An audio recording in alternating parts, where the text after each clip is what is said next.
조미정 씨와 같이 읽어볼 책은 네, 프란츠 카프카의 단편 소설 변신을 가져왔습니다.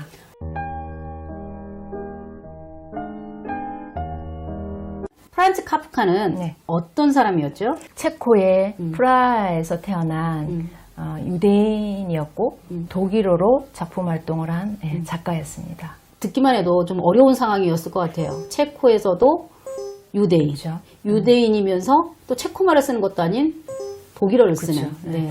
그 아버지 같은 경우는 이제 시골에 유대인 출신이었는데 굉장히 가난했다고 해요. 네. 근데 이제 카프카의 엄마를 만나서 이제 결혼을 하면서 그 엄마가 가져온 결혼 지참금으로 사업을 시작하게 됩니다. 네. 그래서 성공을 하고 중산층으로 이제 자리를 매김을 하는데 이제 자기의 아들만은 이제 조금 더 성공을 해서 독일어권의 상류 계층에 편입되기를 바랬죠. 아버지하고의 관계가 그렇게 좋지 않았던 것 같아요. 그죠. 그것들이 이제 작품에 그대로 투영이 되고 있고요. 카프카의 아버지는 카프카랑은 기질적으로나 성격적으로 많이 달랐던 것 같습니다. 네. 성격이 굉장히 다혈질이고 골격이 좋으시고 언변도 좋으시고 사업적인 수단을 갖춘 사람인 것 같은데 카프카는 체격도 작고 내성적이고 굉장히 감성적으로도 섬세한 사람이었던 것 같습니다. 이렇게 사진을 봐도 귀가 이렇게 쫑긋하고 눈이 동그랗잖아요. 그죠? 예민하게 네. 보이죠. 네. 네. 게다가 그 당시 유대인들은 어떤 고위직 공무원이나 장교로는 진출을 하기 어렵다고 합니다. 그래서 그들이 이제 할 수 있는 일, 최선의 어떤 직업이라고 하면은 뭐 법학을 전공을 해서 변호사나 뭐 의사나 이런 쪽으로 진출하기를 바랬는데, 근데 카프카 같은 경우는 이제 글 쓰는 게 자기 소명이었습니다. 네. 그래서 그런 것도 아버지 입장에서는 못마땅하고. 네. 예. 그래서 아마 부자 간의 갈등이 컸던 것 같습니다. 카프카 평생 이중 생활을 하잖아요. 낮에는 회사 가서 근무를 하고 네.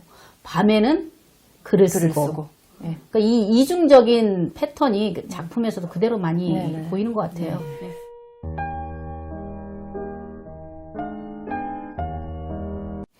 어머니하고는 어땠나요? 카프카 작품들 중에 네.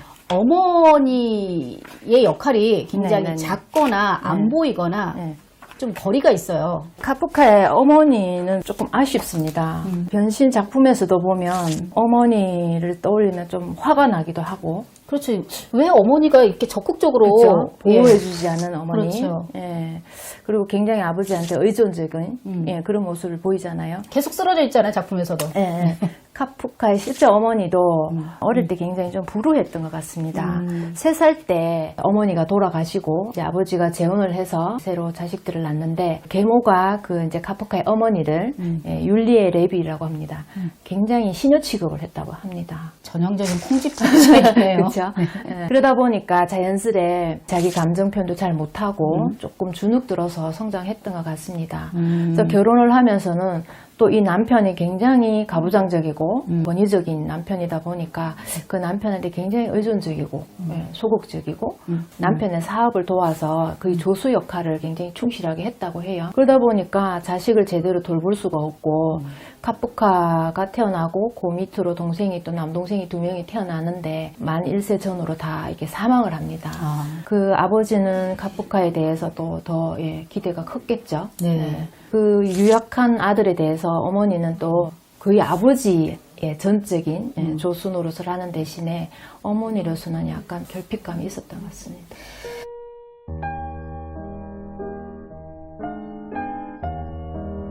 체코에서 유대인으로 살아간다는 게 네. 만만치는 않았을 것 같아요. 체코 프라하는 지금의 어떤 지도를 봐도 유럽의 딱 중심지에 있습니다. 네. 예, 그 당시 19세기 말쯤에는 보면은 그 주변 유럽 국가들하고 계속 전쟁이 있었다고 해요. 네. 세기 말에 불안정한 사회적인 분위기도 있었고 또 체코에서 독일어를 사용하는 그런 지배 계층에 비해서 체코인들이 대부분이었으니까 근데 유대인들은 여기도 속하지 못하고 저기도 속하지 못하고 근데 대부분의 유대인들은 카프카의 집안처럼 이제 독일어를 사용하는 독일어권으로 이렇게 편입이 되었다고 합니다. 그러면은 대다수를 차지하고 있는 체코인들에게는 이렇게 적대자의 이미지로 그쵸. 비춰줄 수밖에 없었을 것 같아요. 네. 그래서 굉장히 공격도 받고 카프카 아버지 같은 경우는 체코도 사용할 수 있었고 네. 예, 아마 사업수단이 좋았던 것 같습니다. 그래서 큰 피해 없이 이렇게 잘 유지를 했다고 합니다. 체코에서 유대인들이 자유롭게 살지는 않았잖아요. 네, 네, 네. 게토라는 곳에 이제 모여 살았잖아요. 네. 이 우리가 변신에서도 보면은 그레고르가 해충으로 변신을 해서 네. 그 방에 감금이 되잖아요. 네. 네. 실제로 보면은 그 당시 유대인들이 이제 어떤 반유대주의 그런 어떤 분위기로 게토에 이제 몰려서 예, 생활을 합니다. 변신해서 그 방에 감금된 그레고르하고 상황이 좀 비슷한 것 그렇죠. 같아요. 네. 네.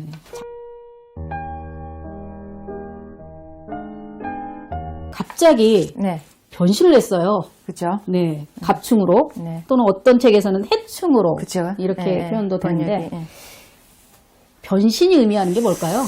정말 다양하게 해석할 수 있을 것 같아요. 네. 이제 카프카 문학의 특징이기도 하고요. 네. 그 유대인들에 대한 어떤 유럽인의 시선들, 유럽인의 해충이다.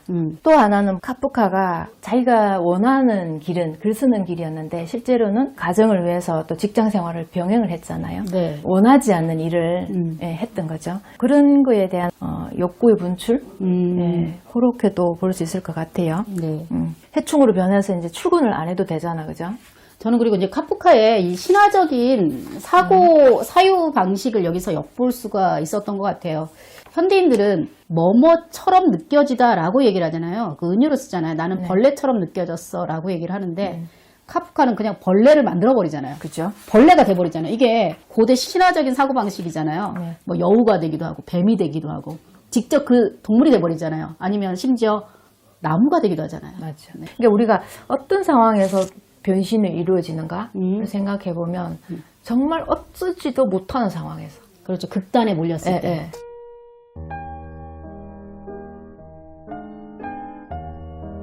결국 그레고르는 죽음을 맞이하잖아요. 네. 중간에 아버지가 사과를 던져요. 충격적이죠. 네, 그 사과가 등에 박혀서 네. 결국은 죽음에까지 이르게 되는데요.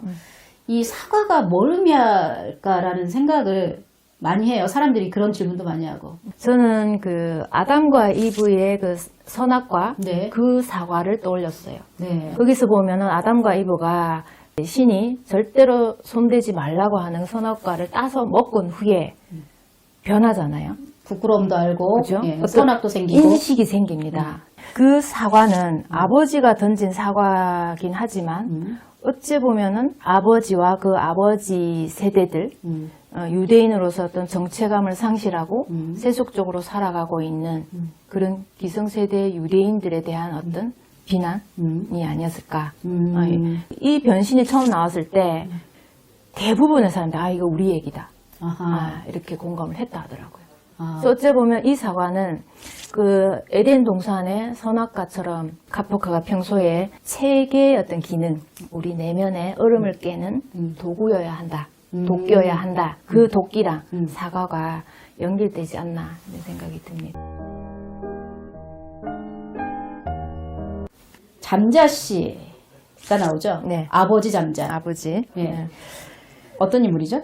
아버지는 참 전형적인 권위적이고 가부장적인 인물입니다. 근데 참 아이러니하게 그 카프카가 직장 생활을 성실히 하고 그 아버지를 대신해서 돈을 벌어오는 동안은 그 아버지는 굉장히 조금 무기력한 네. 상태로 네. 집에서 그냥 지내십니다. 네. 예. 카프카가 해충으로 변신을 하고 더 이상 이제 직장을 못 나가고 이렇게 되니까 이 가족들이 나중에 변신을 하잖아요. 네. 거기서 제일 놀라운 인물. 아버지의 변신이죠. 예, 예. 심지어 잘 때도 제복을 벗지 않아요. 예. 네. 그레고리 입장에서는 굉장히 약간 배신감을 주는 아버지. 네. 예, 그런 인물입니다.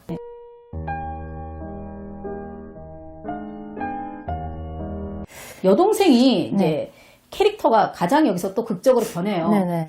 여동생이 어찌 보면은 이 변신 이야기를 이제 끌어가는 예, 주체처럼 보입니다. 네. 그리고는 내면적인 이런 걸 풀어내는 줄거리인데요. 여동생 그레테가 처음에는 굉장히 오빠를 이제 해충으로 변했지만 돌봐주고 굉장히 보살피는 역할로 나오는데 나중에는 폭발을 하죠. 가장 극적으로 변해요. 네. 저건 오빠도 아니야. 막 이러잖아요. 네.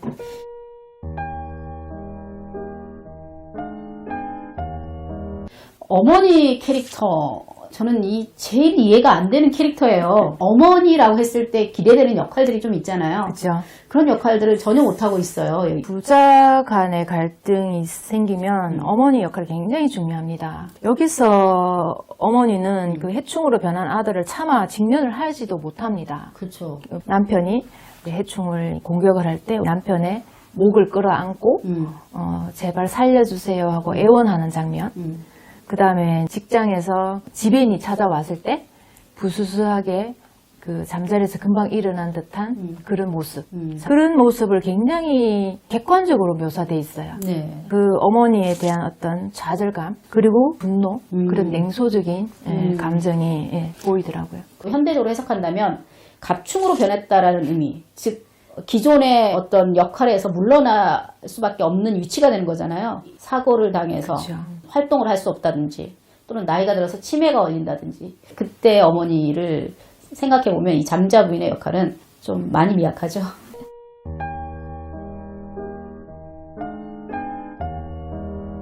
선생님은 변신이 지금 우리에게 이다지도 읽히는 이유가 뭐라고 생각하세요? 우선은 재밌습니다. 재밌죠? 네, 재밌고 쫄깃하죠? 네, 결과가 어떻게 될지 굉장히 추리소설을 읽는 느낌. 네. 아주 오래된 작품이긴 하지만 가족 간의 어떤 문제를 떠올리면서 현대 가족 간에도 흔히 볼 수 있는 문제를 조금 고민을 하게 되죠. 그만큼 현대적이고 보편적이다라는 네. 말씀을 하시는 거죠?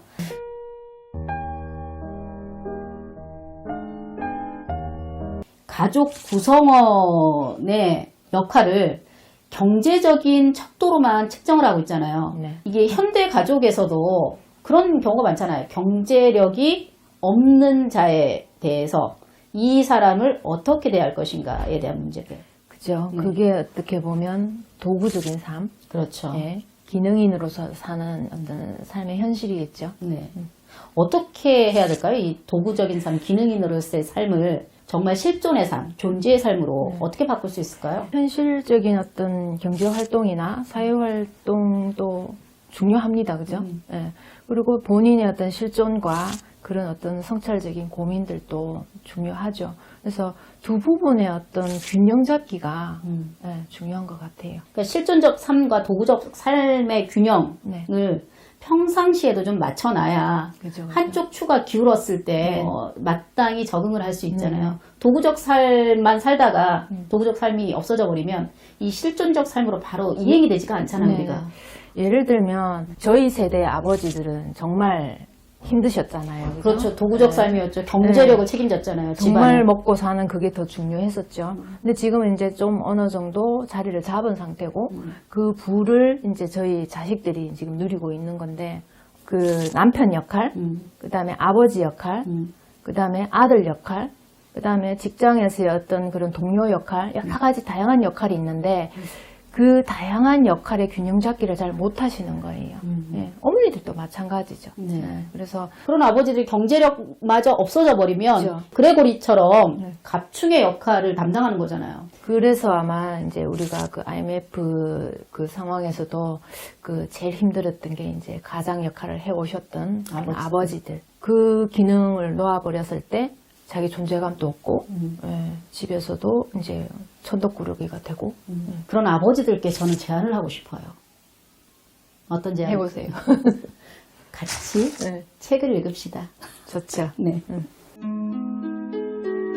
나는 이제 다른 변신을 꿈꿉니다. 여기는 인문숲입니다.